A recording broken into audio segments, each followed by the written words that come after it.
Господин Кржаловски, стартуваат предизборни кампањи кои според прогнозите се очекува да бидат и доста црни и доста валкани. Од аспект на политичкиот наратив, каква политичка кампања очекувате вие? Па, за жал, веројатно сте во право, иако сме веќе 30 на години, демократијата е сепак млада и се уште ги нема прележано сите такви болести. Се надава само дека нема да биде насилна, бидејќи барем последните 1-2 циклуси немаше инцидентни со смртни последици какви што имавме порано, па се надевам дека нема да има ни овој пат и ќе се спречат сите можности за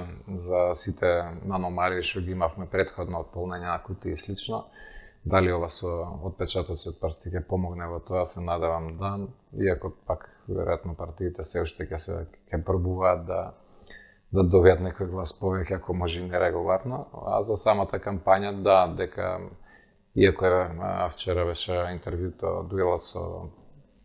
потенцијалните следни премиери, односно председателите на двете најголеми партии, од кои веројатно едниот ќе биде следен премиер, и релативно во ред беше, да речеме, немаше драми како порано и оцрнување во таа смисла, но допрва почнаа кампањата денес и за жал пак ќе речем, не верувам дека ќе биде позитивна како што најавуваат, туку генерално ќе се оди на напаѓање и оцрнување на противникот. Политичарите генерално, а особено во текот на кампањите, се обраќаат или кон своите политички противници или кон гласачите од сопствените табори. Се чини дека во овие предизборни процеси, кога треба да се зборува практично за граѓанинот, односно гласачот и нивните очекувања, тој најмногу изостанува од политичкиот наратив. Па да, затоа и велам, веројатно ќе се оди на црното, бидејќи до сега е осигурано, да речем, гласањето на своите, бидејќи партиите еве го искористи овојот период, а секако и предходно, но изборите се распишаа на средина на февруари, така да имаше месец и пол веќе за средби директни со главно своето членство, да се осигура контингент од гласови кои партиите го сметаат за сигурни. И сега ќе остане втората опција, што и вие самите ја кажете, да се нападне противникот, и затоа велам ќе биде и таква веројатно кампањата. И да, за жал, не може да се каже дека кој знае колку се осликуваат мислењата на граѓаните. Еве баш вчера порнешниот премиер Ковачевски објави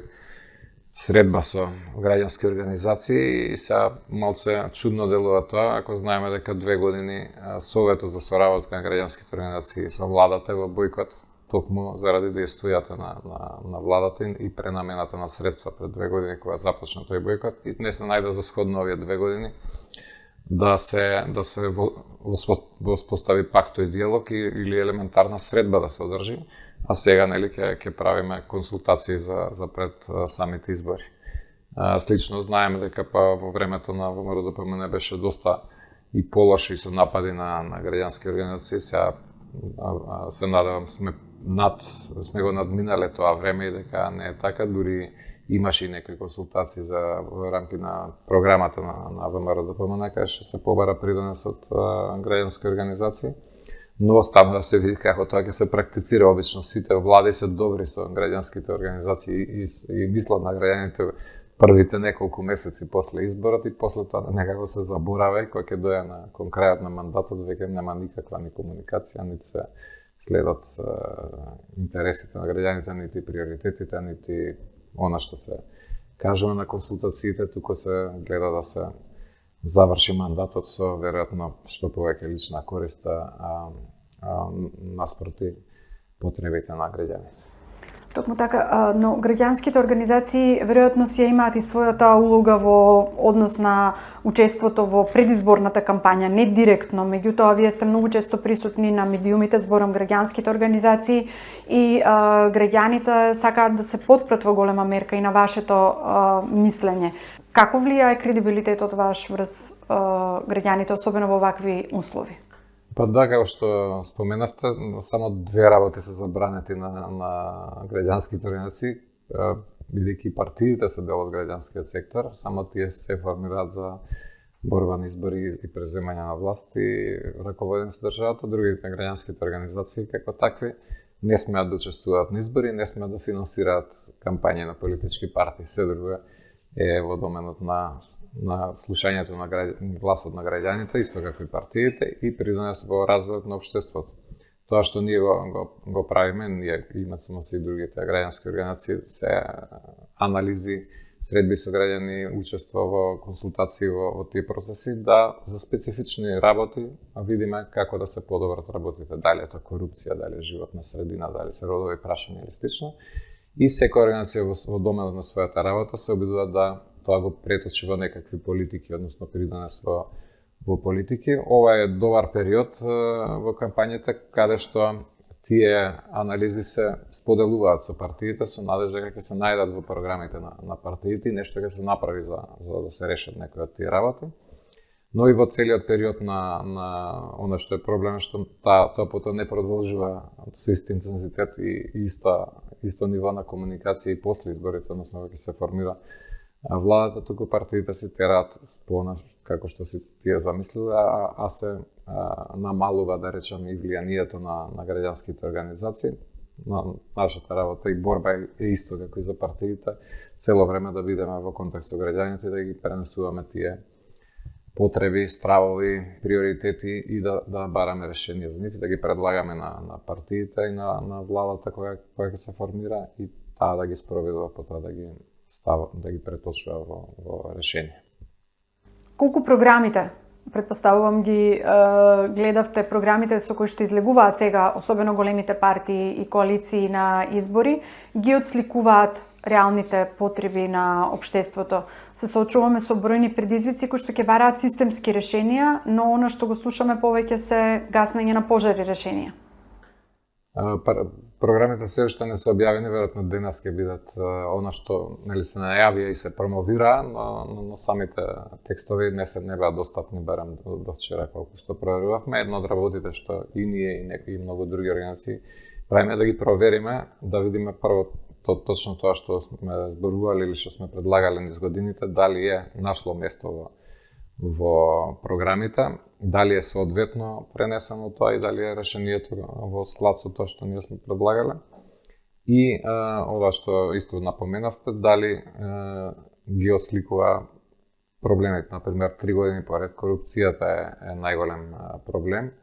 во државата, а дури и вчера на делот не многу се зборуваше за тоа. Судскиот систем и довербата во институциите генерално е проблем, но тука сме малце во заврзан круг, бидејќи и партиите и државните институции и судството се на ниво на 20% доверба, што е многу ниска, ама нема друга чара. И самите партии не дозволуваат промена на изборниот систем да се плурализмот да се овозможи, да има повеќе партии, поголем избор, дури успеа да изгласаат, иако 4 години велат нема да се менува во последните 6 месеци изборниот закон, пак се направи исто тоа и секогаш е така, но никогаш не се менува она што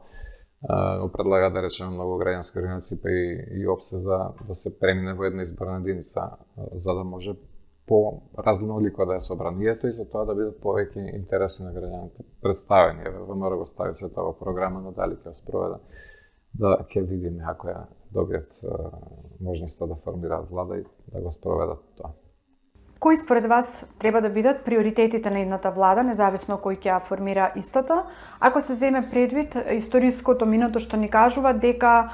промената на партиите на власт не водат до големи и сериозни промени во општеството? Еден од проблемите по мене беше тоа што последниве посебно декада и пол се направи преголема поларизација во општеството и разбирањето на изборите како победникот носи се. Наместо да се направи влада која ќе го рефлектира изборот на граѓаните. Значи, не е тој што добил најмногу гласови победник на се, туку се добро се прави тоа со коалиција, ама, например, и во Европскиот парламент, и например, често ја споменувам Меркел како пример, она 4 влади водеше по 4 години, од 3 од тие 4 коалициони партнери беше втората најголема партија. Социјалистите, Олаф Шолц сега што е премиер. И тоа дава стабилност за општеството, бидејќи повеќето граѓаните ги даде гласовите за тие две партии најмногу. Ама не едната да води, а другава скроз да биде исклучена и слично. Сега и нас праксата не е таква и веројатно нема да биде ни овој пат, но тоа придонесува таа поларизација и заради тоа имаме ломови кои се случуваат во општеството и тензи кои се веројатно непотребни. Баш како тоа, она што веќе го реков, корупцијата и неказнивост, особено криминалот и неказнивоста на криминалот е до такви размери доведено да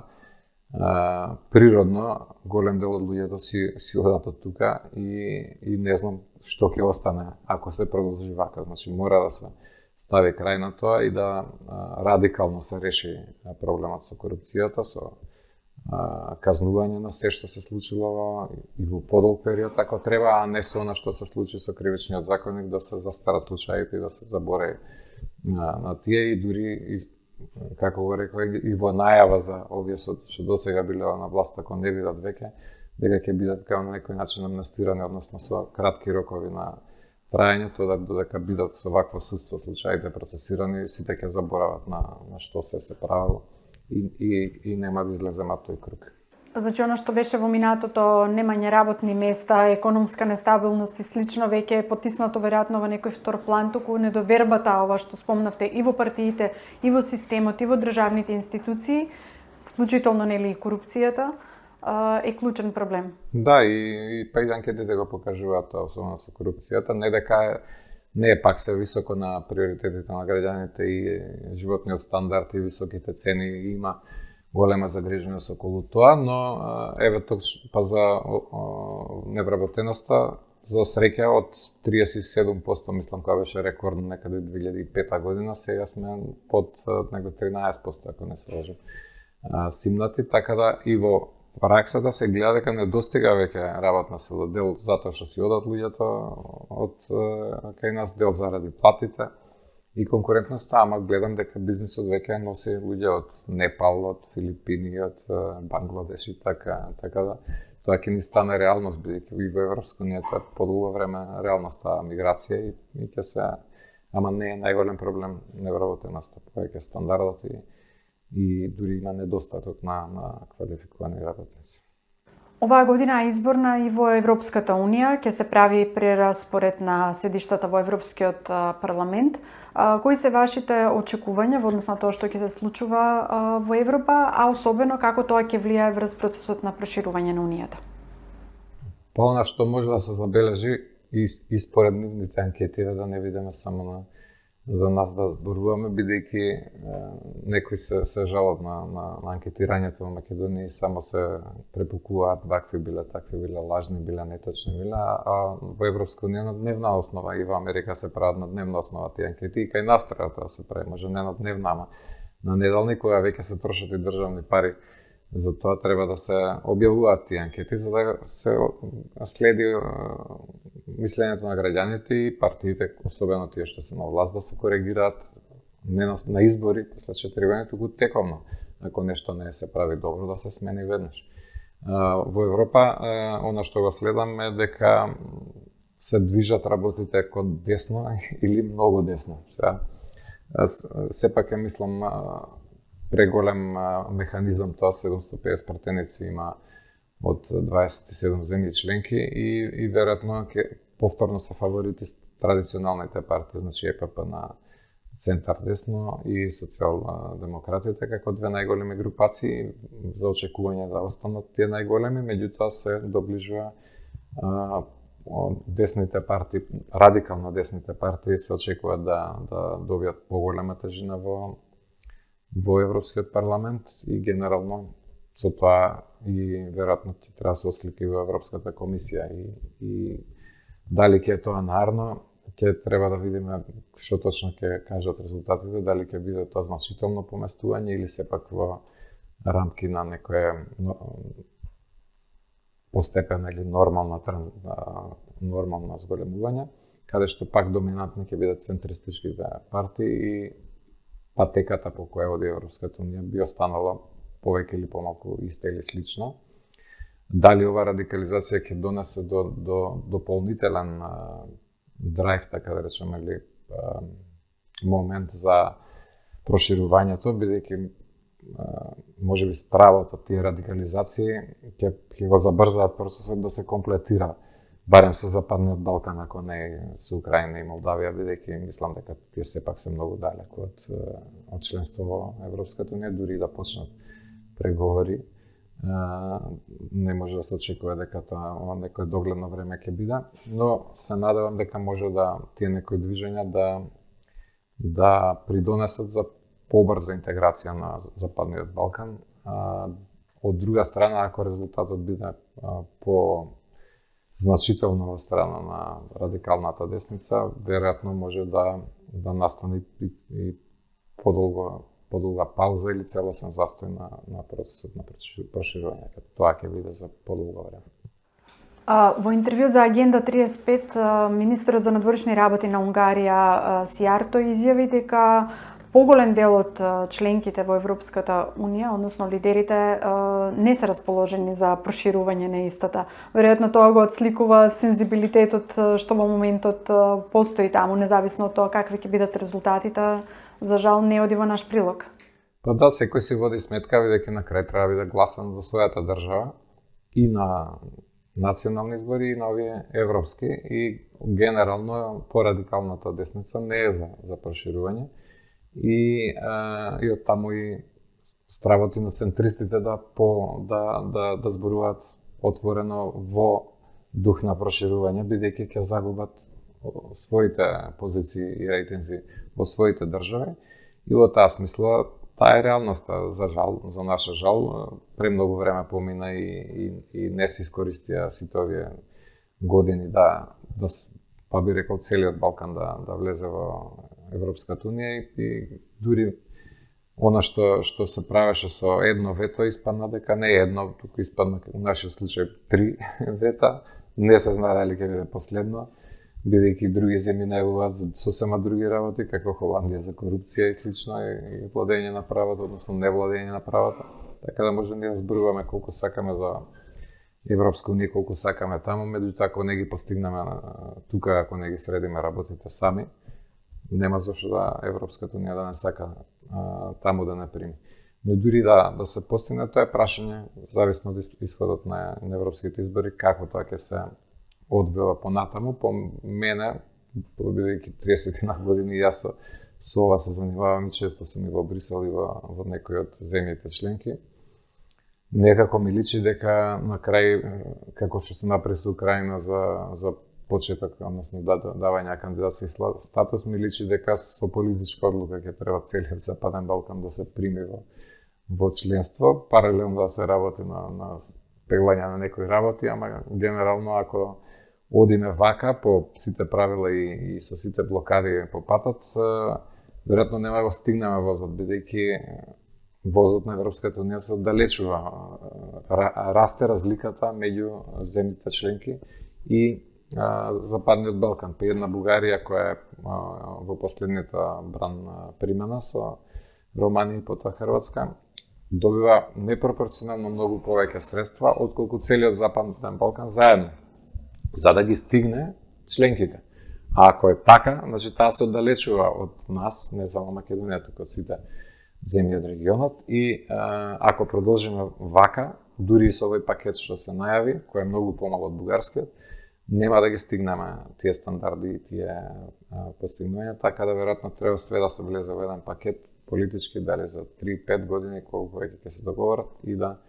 паралелно се работи на стигнувањето на стандардите. Ако веќе е така, како што кажувате, тогаш зашто никој дома не зборува за ваквата европска реалност, која што не ни оди во прилика, и зашто не се отвора прашањето каква национална стратегија треба да има државата генерално за незиниот подобар развој, вклучително и пристапувањето кон Унијата? Па бидејќи за политичарите веројатно би било тоа само убиствен потек да се барат. Мислам, никој не бара и ја не пропагирам тука алтернативи. Туку е консензус на општеството дека членството во Европската унија и сите партии, или скоро сите, да речеме, иако ја дури мислам дека баш сите, се за членство во Европската унија, се е прашање на соочување со реалноста и проценка на овие, ама генерално бидејќи сите пропагираат тоа, нема зошто да да внесуваат дополнителни резерви или страф или беше така нема да се добијат изборите. После ќе се мисли нели кој ќе состави влада, што ќе се прави со европскиот пат, но генерално сите се тоа има примарната нишка водилка. Од друга страна, тоа исто помага да се спуштат приоритетите на другите прашања за кои треба и поголем напор и владење направи реформа на администрација и судство и борба против корупција. Тоа се тешки работи што мора да ги направиме, ама полесно да се зборува за Европа, па ако не биде, некој друг ќе не биде крив како и секогаш. За крај на ова интервју, граѓанските организации каков притисок, каква форма на притисок ќе вршат врз следната влада, без разлика кој ќе ја формира истата, во поглед на што побрзо, поагилно и попрофесионално спроведување на суштинските реформи, чија отсуство денеска не влече надолу? Низ годините многу граѓански организации многу направија за некои од овие реформи кои веќе се направени, особено во смисла на ускладување со европските стандарди, практики и вредности. И тоа е една од улогите на граѓанските организации. Треба веројатно и ние да не критикуваме ние партиите, туку самите граѓански организации повеќе да се блиски до граѓаните и да ги представуваат или да има репрезентативност на тоа што го зборуваат, да доаѓа од реалните потреби и некако и ние како да го имаме загубено таа врска со граѓаните се повеќе се професионализираат, што е во ред, но не треба да се изгуби врската со граѓаните и учеството нивно во креирањето на политиките на самите граѓански организации, а преку тоа и на државата. Генерално сите се залагаме за развој и државата, односно владата,